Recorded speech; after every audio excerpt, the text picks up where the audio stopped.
So, I am Mark Villanera from BSRT 31. So, Introduction of Anatomy. Human anatomical terms make up a distinct nomenclature to describe areas of the body, to provide orientation when describing parts of human anatomy, and distinguish different movements of the body. So, human anatomical terms is it makes up different terms or katawagan sa Tagalog para mailarawan natin sila, different organs ng ating katawan, at para makapagbigay ng orientasyon kapag sila nilalarawan natin, at upang para malaman na din natin yung function ng isang organ ng katawan ng tao. And understanding of these terms is necessary to the human body in depth. So, yung pag-unawa natin sa mga termino ng organ or parts ng tao is kailangan upang mapag-aralan pa natin na mas malalim. So, hindi lang as a whole, kumbaga, by parts. Yan.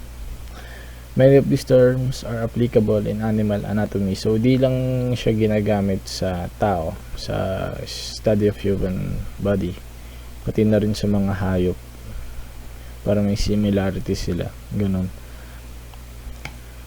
So, anatomy forms the basis for the practice of medicine. So, as a student in medical course or field,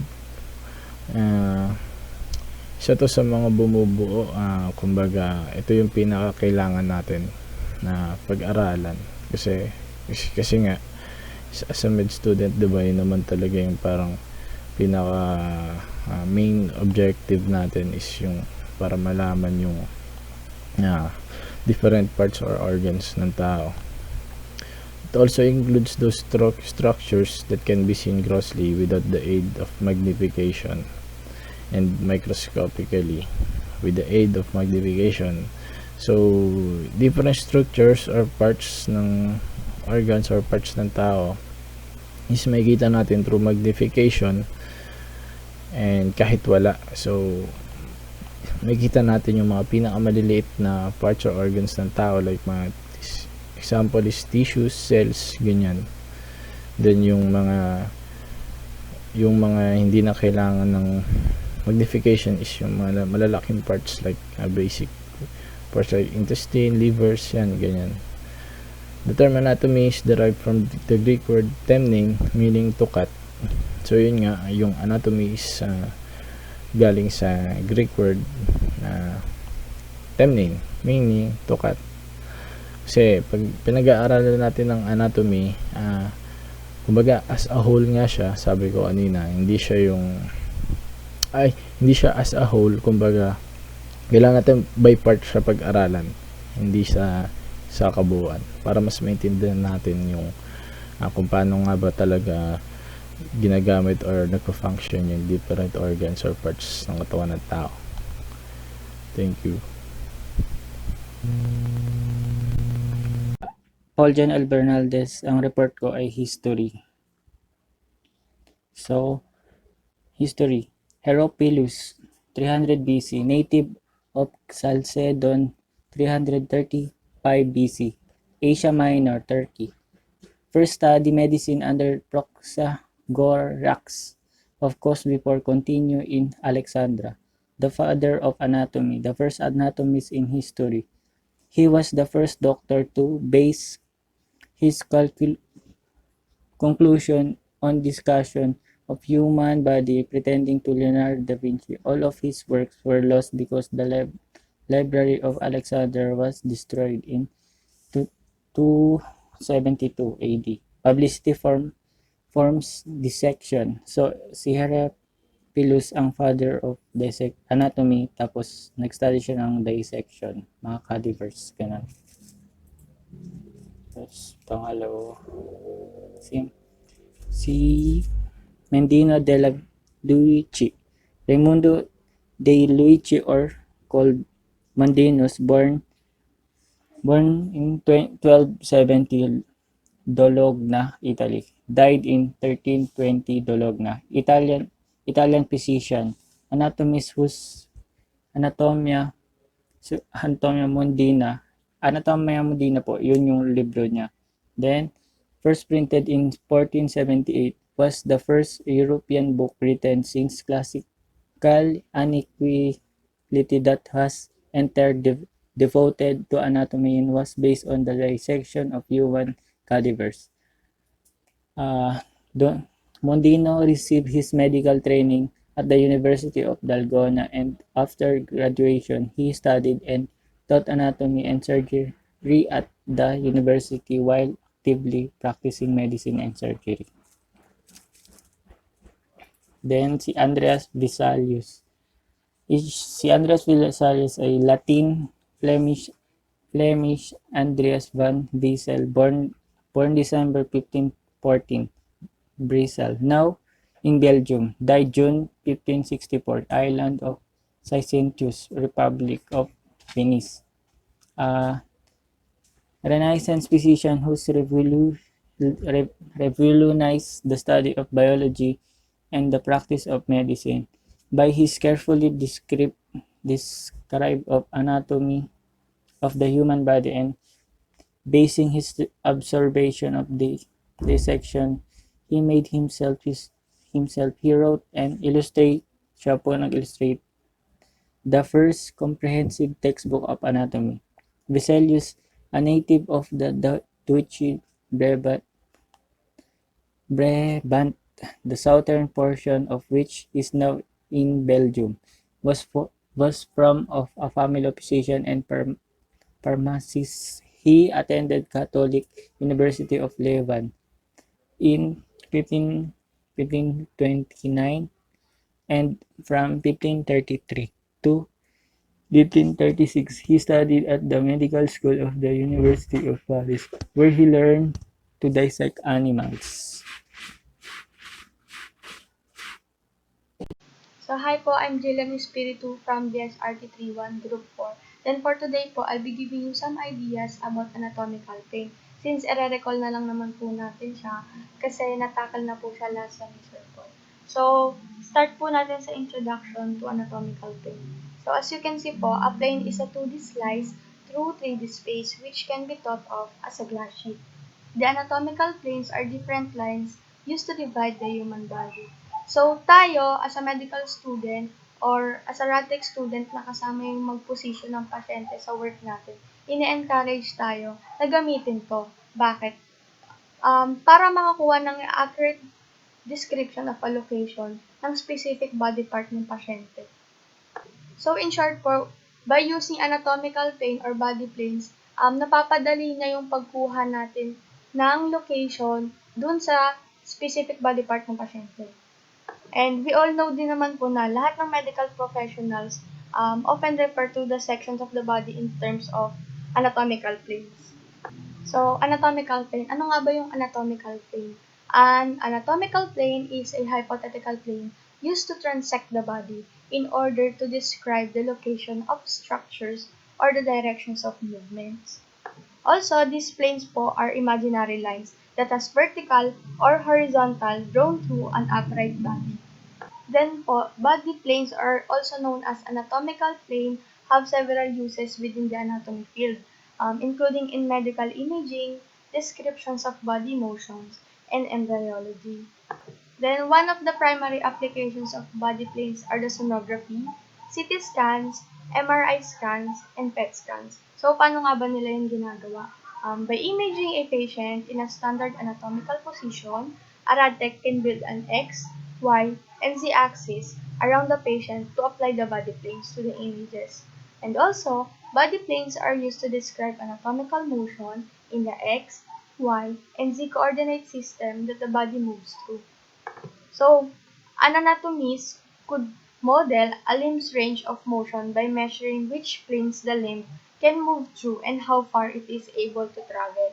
Then, during embryological development naman po, anatomical changes occurs din. For example po, during human embryonic development, the coronal plane is usually horizontal but becomes vertical as embryo develops into a fetus po. Then, as you can see po, meron tayong apat na main reference planes, which are the sagittal plane, also known as anteroposterior or median plane. Then under nun, meron pang mid-sagittal and parasagittal. So hindi ko na siya palalawakin or mas itatakal pa. Kasi may ibang reporter po na mas palalawakin niyan kada plane. Then the next one po is coronal plane, also known as frontal plane. Then transverse plane, also known as axial or horizontal plane. Then the last one po is the oblique plane. Pero po, in zoology anatomy po, three basic planes lang yung pinaka-basis nila or mas common na nagagamit, which are the sagittal, coronal, and transverse plane. Coronal plane, also known as frontal plane, a vertical plane that divides the body into anterior or front and posterior or back parts. It is one of the three main planes of the body used to describe the location of body parts in relation to each other axis. The term is derived from Latin word corona, which means garland or crown. So itong coronal plane, tinatawag din siyang frontal plane. It runs from side to side and from top to bottom. Ito yung vertical plane na naghahati sa katawan natin into anterior part or front part and posterior part or back parts. Kasali din to sa three main plane ng katawan natin, which is the sagittal, coronal, and transverse planes. Etong anatomical planes na to, ginagamit siya para mas mapabilis yung pagdetermine ng location ng body parts sa katawan natin. Yung term na corona, nagmula siya sa Latin word na corona, which means garland or crown. Transverse plane. So, yung transverse plane is also known as axial or axial or horizontal plane. So, pag horizontal, ang sinasabi, pahalang siya in Tagalog. So, pahiga. Pahalang. Then, it is parallel to the ground. Mamaya, dun sa next slide, yung picture, ituturo ko kung paano naging parallel siya to the ground. Next, divided the body into superior and inferior parts. So, as we all know, na ang superior means towards the top, or which means the upper part, and ang inferior naman ay yung towards the bottom or yung ibabang part. So, next slide is the picture or the figure. So, as we can see, ito yung transverse plane or the axial or axial plane, horizontal plane, kung ano man pong tawag nyo dito sa tatlong yon, transverse, axial, or horizontal plane. Ito po siya. Then, sinabi nga dito kanina, is parallel to the ground. So, kung ito po yung transverse plane, ito yung ground, makikita po natin na parallel nga po siya to the ground. And, hindi po ba superior and inferior parts? Divided siya into superior and inferior parts. So, ito yung superior parts towards the top. And ito po yung inferior or towards the bottom na part ng body. Ayan.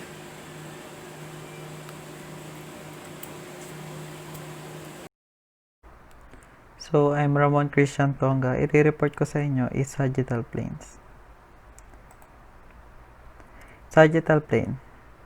It runs vertically from top to bottom and it divides the body into a left and right portion. So, yung sagittal plane, hinahati niya yung katawan into left and right portion. So, yung sagittal plane, may dalawang uri siya. Isa dito, yung mid-sagittal plane and parasagittal plane. Yung mid-sagittal plane naman, if the sagittal plane runs directly down to the midline of the body, it is called mid-sagittal plane or median plane. Ito siya, yung kulay yellow na line. Yung linya na yan, ayun yung umahati sa katawan ng tao into equal part. Then, parasagittal plane. Sagittal planes that are uneven, not down the midline. Ito yung are called parasagittal plane. Ito yung humahati sa katawan natin ng uneven or unequal. Ito siya, yung kulay red. Kasi, pag ginati niya, meron siyang malaking part, then small part. Kaya, unequal. Para madaling tandaan, pag mid-sagittal plane, equal portion. Pag parasagittal plane naman, unequal portion. Yun lang po, sagittal plane.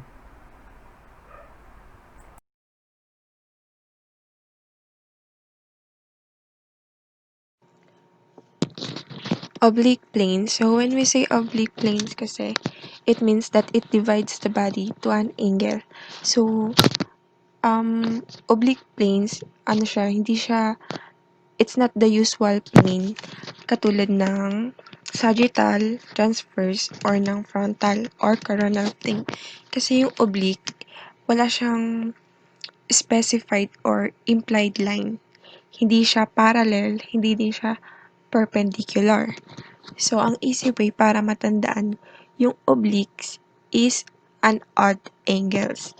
Katulad siya ng oblique muscles na matatagpuan laterally sa ating abdominal muscles. Para siyang kasi pag sinabing oblique sa Tagalog, slant, hindi siya nakapahalang or nakatayo. Wala kasi siyang specific line. Yun lang. The international standard anatomical position is the position that provides a reference point for describing the structures of human body. Anatomical position, we're providing a reference para ma-describe natin ang isang structures ng human body. And anatomical position is a description of any region or part of the body in specific stances. Like example, yung letter A indicates anterior, the front side. Yung letter B naman indicates posterior, the back side.